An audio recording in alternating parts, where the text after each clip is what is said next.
On the 20th of November, after 4 tense days, the Independent Electoral and Boundaries Commission, once again in less than 2 months, declared Uhuru Kenyatta president-elect, ending 59 days of polarizing debate since his previous win was nullified. He had been elected with 7.4 million votes according to the official figures from the commission. This was a climax of an event that left the country even more divided and the electorate worn down by the seemingly unending electoral process. This also set the stage for the swearing-in ceremony. For the first time in 3 months, the end of the election period was clear. The last 5 years of 10, the last term of Uhuru Kenyatta, will now begin, but this is where it will end. The stage for this end having been set months before.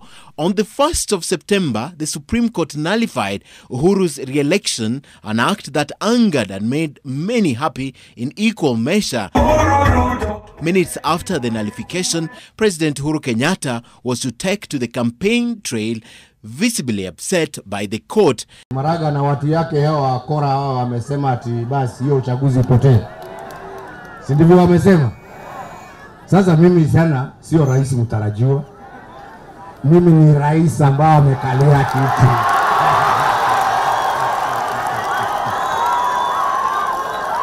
Sijui kama mnaelewa vile nawaambia.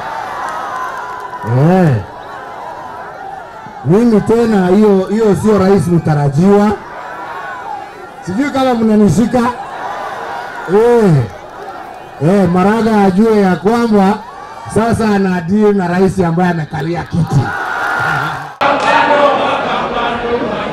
The opposition, on the other hand, were jubilated, the proverbial second chance having been granted.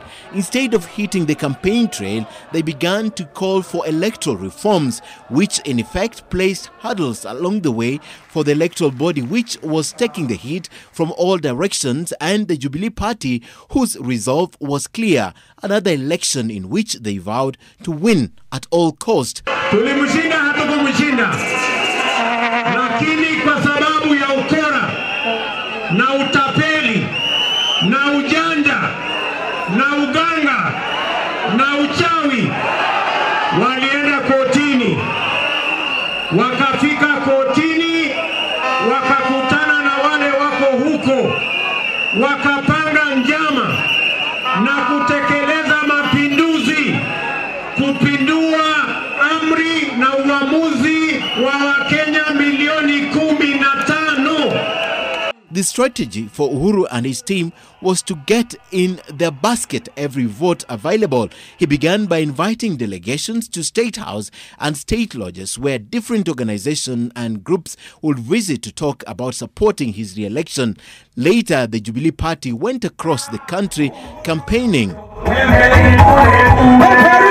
On the other hand, NASA focused on pushing for electoral reforms.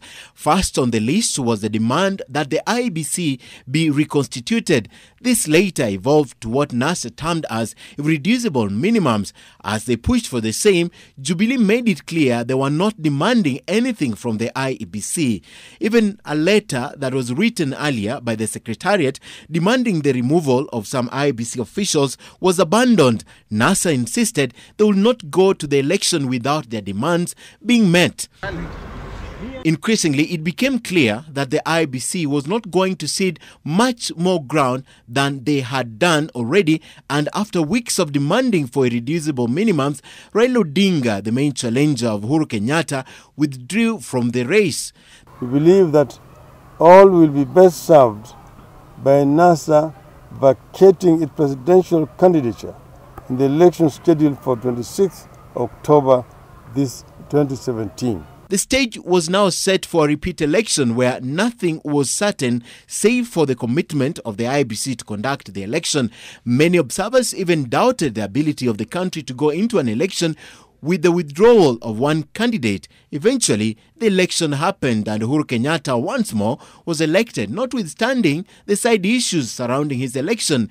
His election was to be challenged in court, and this time round, Uhuru was declared duly elected as the court found that the petitions lacked merit. Uhuru had successfully contested and succeeded to be president for the second term. The last time the president was here at his offices located along Harambee Avenue, also known as the Power Avenue, was last week. The next time he will be here, he will have been sworn in as the president, beginning his second term in office. Ken Mijungu, NTV.